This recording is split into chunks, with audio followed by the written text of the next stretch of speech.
Hello friends, देखिए जो हमने लास्ट लेक्चर डिस्कस किया था वो डिस्कस किया था strength of the concrete.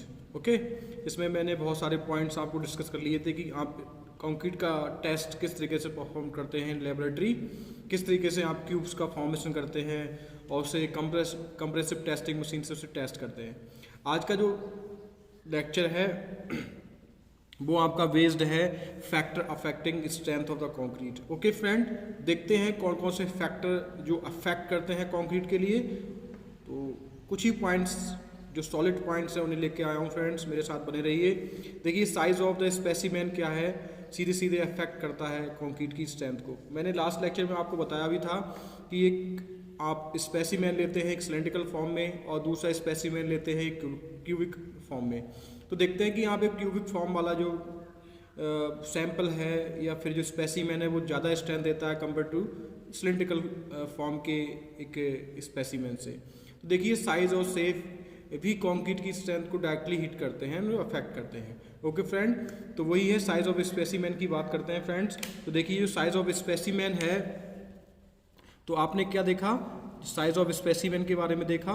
It is observe that the size जो साइज रहता है 150 mm क्यूब का of the concrete is expected to have 25% more strength than a cylindrical specimen. इसका जो साइज रहता है 150 mm का डायमीटर रहता है और 300 mm की इसकी हाइट रहती है। तो देखिए ये क्या है, साइज ऑफ स्पेसिमेन के चलते क्या है, आपकी जो कंक्रीट होती है उसकी जो स्ट्रेंथ होती है वो अफेक्टेड होती है। ओके फ्रेंड, अगर हम बात करें नेक्स्ट पॉइंट की, देखिए तो आप देखिए जिस तरीके से हम क्यूब का साइज क्या है घटाते जा रहे हैं वो उतना ही ज़्यादा आपको स्ट्रेंथ दे रहा है। ठीक है, जैसे आपने एक क्यूब ले लिया है, क्यूब का साइज़ है ये mm में, जिसमें उसकी जो क्यूब का साइज़ है वो 100 mm है, फिर 150 mm है, 200 mm है एंड 300 mm है। ठीक है, तो ये क्या है, relative strength to 150 mm cube, उसका एक रिलेटिव कर दिया है इन्हें, इनके चलते कंपेयर किया गया है। ओके, तो देखते हैं आप 100 mm का जो क्यूब होता है वो with respect to 150 mm cube का कितना 1.05 टाइम्स होता है। ओके फ्रेंड, ऐसे ही 150 mm तो है ही, क्यूब भी ऐसा है तो 1 टाइम्स होगा।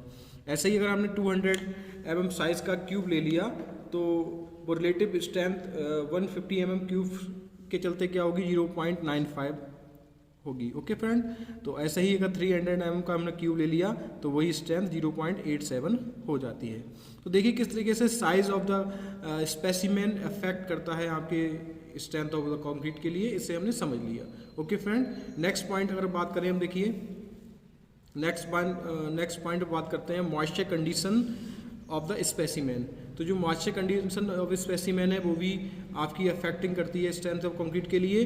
तो स्ट्रेंथ ऑफ ड्राई सैंपल जो होती है 1.1 से लेकर 1.2 टाइम्स होती है strength of saturated sample. Okay friend, इस तरीके से क्या है आपका मॉइस्चर कंडीशन क्या होती है स्पेसिमेन का, डायरेक्टली अफेक्ट करता है कंक्रीट की स्ट्रेंथ के लिए। ओके, नेक्स्ट पॉइंट देखते हैं। देखिए वॉइड्स की बात करें कि वॉइड्स किस प्रकार से अफेक्ट करते हैं कंक्रीट की स्ट्रेंथ के लिए। तो देखिए जैसे जैसे आप जो एयर वॉइड्स हैं उनको आप बढ़ाते जाएंगे वैसे वैसे क्या होगा, जो स्ट्रेंथ ऑफ द कंक्रीट है वो आपकी रिड्यूस होती जाएगी। ठीक है, तो ये जाना आपने। एयर वाइड्स में क्या होता है, जैसे एयर वाइड्स ऐसे रह जाते हैं, आप कंक्रीट को सही से कॉम्पैक्ट नहीं कर पाते हैं।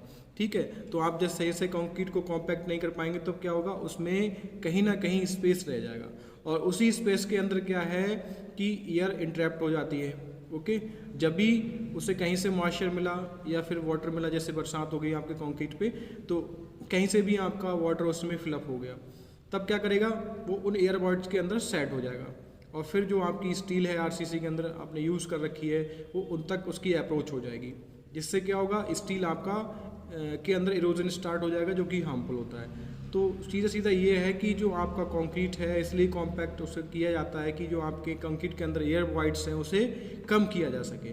ओके फ्रेंड, तो एयर वॉइड्स क्या होते हैं, डायरेक्टली अफेक्ट करते हैं कंक्रीट की स्ट्रेंथ के लिए, इसलिए आप कंक्रीट को प्रॉपर कॉम्पैक्शन दो जिससे क्या है उसके अंदर कम अमाउंट में क्या है एयर वॉइड्स ही रहे।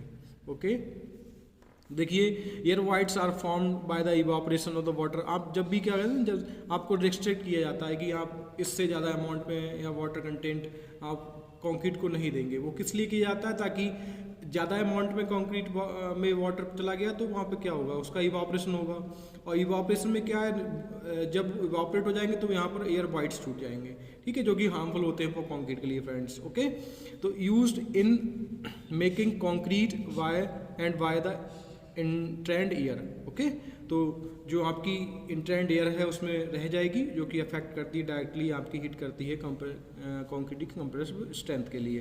फ्रेंड्स देखिए यहाँ पर ग्राफ प्लॉट किया गया है, और इसमें परसेंटेज ऑफ वाइड्स आपकी यहाँ है, और ये percentage loss of the strength, percentage loss of the strength. आप क्या पाते हैं कि जैसे जैसे आप वाइड्स का परसेंटेज बढ़ा रहे हैं, वैसे ही वैसे क्या है कि आपकी जो लॉस ऑफ द स्ट्रेंथ है वो भी बढ़ती जा रही है, ठीक है। जैसे आपके यहाँ वाइड्स का जो लॉस ऑफ स्ट्रेंथ वो कम है, ऐसे ही यहाँ पर भी क्या है, वाइड्स के साथ लॉस ऑफ स्ट्रेंथ कम है। जैसे जैसे आप जो परसेंटेज ऑफ वाइड्स को इंक्रीज करते रहेंगे, वैसे वैसे क्या है, जो कंक्रीट की स्ट्रेंथ है वो भी डिक्रीज होती जा रही है फ्रेंड्स। तो इनको कंट्रोल करना बहुत ज़्यादा कंपल्सरी होता है इन कंक्रीट के अंदर। अगर नेक्स्ट पॉइंट की बात करें फ्रेंड्स, तो नेक्स्ट पॉइंट देखिए हमारे पास क्या है, ये है रेट ऑफ लोडिंग, कि आपका रेट ऑफ लोडिंग किस तरीके से अफेक्ट करता है कंक्रीट की स्ट्रेंथ को, उसको हम जान लेते हैं। देखिए फ्रेंड, जो रेट ऑफ लोडिंग है, आप जैसे जैसे रेट ऑफ लोडिंग को बढ़ाते हैं, वैसे वैसे क्या है, आपकी स्ट्रेंथ ऑफ द कंक्रीट भी बढ़ती जाती है। ओके, इतना आपने समझ लिया कि रेट ऑफ लोडिंग के साथ में क्या है, कंक्रीट की स्ट्रेंथ इंक्रीज होती है। नेक्स्ट पॉइंट की बात करें तो एज ऑफ द सीमेंट की बात करें। देखिए जैसे जैसे एज ऑफ सीमेंट्स आपका बढ़ता जाएगा, ये होता है आप किस तरीके से सीमेंट को स्टोर कर रहे हैं। देखिए अगर ज़्यादा स्टोरेज का पीरियड हो जाता है तो कहीं ना कहीं सीमेंट के पास मॉइस्चर तो आ ही जाता है, और मॉइस्चर हमेशा आपके एटमॉस्फेयर में मौजूद रहता है। इसलिए हो सके तो आप सीमेंट को उस जगह पर स्टोर करें जहाँ पर वो एयर टाइट हो, ओके, ताकि उसके अंदर जो ह्यूमिडिटी है या मॉइस्चर इंटर नहीं हो पाए। तो जैसे जैसे आप सीमेंट की जो बैग्स हैं उन्हें ज़्यादा दिन तक स्टोर करेंगे तो उसकी ऐसे ऐसे स्ट्रेंथ घटती जाती है, और जैसे ही एज ऑफ द सीमेंट्स को आप बढ़ाएंगे वैसे वैसे ही क्या है, स्ट्रेंथ ऑफ द सीमेंट भी आपकी डिक्रीज होती जाएगी फ्रेंड्स। ओके, नेक्स्ट बात करते हैं हम सीमेंट एग्रीगेट रेशियो की। तो जैसे जैसे आप सीमेंट एग्रीगेट रेशियो को बढ़ा रहे हैं, ओके, सीमेंट एग्रीगेट रेशियो को बढ़ा रहे हैं, वैसे वैसे ही आप ultimate strength will be increase, आपकी स्ट्रेंथ क्या है वो भी इंक्रीज होती जाएगी फ्रेंड। ओके, तो ये कुछ इंपॉर्टेंट पॉइंट्स हैं जो कि बहुत इंपॉर्टेंट है, factor affecting to the strength of the concrete. Next बात करते हैं, देखिए type and size of the aggregate, किस तरीके से इसे अफेक्ट करता है कंक्रीट की स्ट्रेंथ को। देखिए जो राउंडेड या स्पेरिकल जो टाइप्स के कंक्रीट होते हैं उनकी शेप रहती है, या फिर क्यूबिकल शेप में जो एग्रीगेट रहता है, when compacted to contain less voids. Okay friend, जो आपका राउंडेड या स्पेरिकल होता है टाइप की जो शेप होती है कंक्रीट की, या फिर क्यूबिकल शेप होती है कंक्रीट की, इसमें क्या है, जो आप जब भी इसका कंक्रीट बनाएंगे तो उसमें लेस वाइड्स होंगे, कम वाइड्स होंगे then an irregular and flaky aggregate. जो आपका फ्लैकी एग्रीगेट होता है of the same nominal size they give more strength, ठीक है। इसका मतलब ये है कि जो आपका फ्लैकी टाइप का एग्रीगेट है या फिर आपका इरेगुलर टाइप का एग्रीगेट है, तो इसमें क्या है, वाइड्स ज़्यादा बनेंगे। इनमें जो एग्रीगेट्स हैं इनमें वाइड्स ज़्यादा बनेंगे, और जो आपका राउंडेड या स्पेरिकल टाइप का जो एग्रीगेट होता है या क्यूबिकल शेप का जो एग्रीगेट होता है, इसमें नंबर ऑफ वाइड्स कम बनेंगे, ठीक है। तो जब वाइड्स कम बन रहे हैं तो आप जानते हैं कि एयर वाइड्स ज़्यादा होंगे तो वो कंक्रीट को अफेक्ट करते हैं फ्रेंड। ओके, तो होना ये चाहिए आप क्यूबिकल शेप में जो कंक्रीट है उसका यूज़ करें, कटी हुई आती कटिंग टाइप की एग्रीगेट आता है, ठीक है, आप उसका यूज़ करें। और जो फ्लैकी टाइप के होते हैं, फ्लैकी टाइप के चपटेस टाइप के होते हैं, ये जो एग्रीगेट होते हैं इनके बीच एयर वाइड्स ज़्यादा होते हैं, ठीक है। तो हो सके तो आप इस टाइप का जो फ्लैकी एग्रीगेट है ये कंक्रीट बनाने में ना ही यूज़ करें। ओके फ्रेंड, नेक्स्ट बात करते हैं, generally it is a believe that larger and maximum size of aggregate danger, okay, and stronger will be concrete because large aggregate have lower total surface area and required lower water to the cement ratio resulting in higher strength. What is the reality? Larger aggregate give lower strength area for the development of the gel bonds with the loads to the low strength. Okay friend, देखिए इसमें कहा क्या गया है कि जो आपने जैसे ज़्यादा लार्ज साइज़ में कंक्रीट का साइज़ यूज़ किया है। तो जो लार्ज साइज़ का एग्रीगेट होता है ना, उसका सरफेस एरिया जैसे एक लार्ज साइज़ का एग्रीगेट हो गया, एक स्मॉलर साइज़ का एग्रीगेट हो गया। तो देखिए इसका जो स्मॉलर साइज़ का सरफेस एरिया जो होता है, अगर आप इसका कंक्रीट बनाएंगे तो उसका ज़्यादा हो जाएगा कंपेयर टू जो लार्जर साइज ऑफ जो एरिया ऑफ द कंक्रीट है।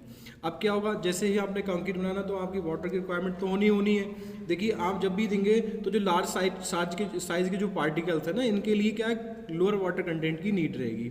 लेकिन जो स्मॉलर साइज जो पार्टिकल्स होते हैं ना, इसमें हायर नीड्स ऑफ वाटर रहती है। और क्योंकि हमें इनके सरफेस एरिया को पूरी सैचुरेटेड करना होता है, तभी आपकी क्या है, एक ब्रेकेबल कंक्रीट बनती है। ओके फ्रेंड, और देखिए इसमें होता क्या है, जो स्मॉलर साइज ऑफ पार्टिकल्स हैं इनमें ज़्यादा वाटर कंटेंट की जरूरत पड़ती है। अब ज़्यादा वाटर कंटेंट लगेगा तो जनरली क्या करेगी, कंक्रीट श्रिंक करेगी, और श्रिंक करने से क्या है, उसमें क्रैक्स भी आ सकते हैं। ओके, तो रह ये जब भी हम कंक्रीट को फॉर्म करते हैं फ्रेंड, तो उसमें क्या है, एक ग्रेडेड एग्रीगेट होना चाहिए। ग्रेडेड एग्रीगेट का मतलब होता है कि उसमें हर साइज का पार्टिकल्स हो, 10 से 20 mm तक का बजरी का साइज होना चाहिए। ये ग्रेडेड एग्रीगेट होता है, जिससे क्या एक फुली कॉम्पैक्ट कंक्रीट आपको मिल जाती है फ्रेंड। ओके, तो ये देखिए जनरली देखा गया है कि larger size of particles highest strength देते हैं, लेकिन वहाँ क्या करते हैं कि जो उनका बॉन्ड बनेगा जेल के साथ, वो भी क्या है, एक वीक बॉन्ड बनता है।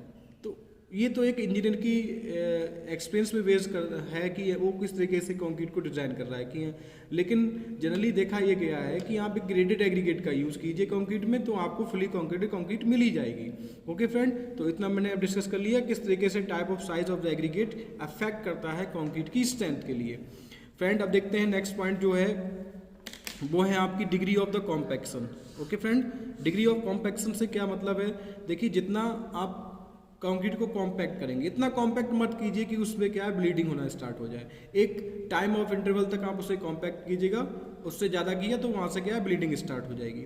तो आप इतना कॉम्पैक्ट कीजिए जो आपके एयर वाइड्स इन कंक्रीट है, वो क्या है, उनसे जो एयर उसमें इंटरप्ट हुई है वो बाहर आउट हो जाए।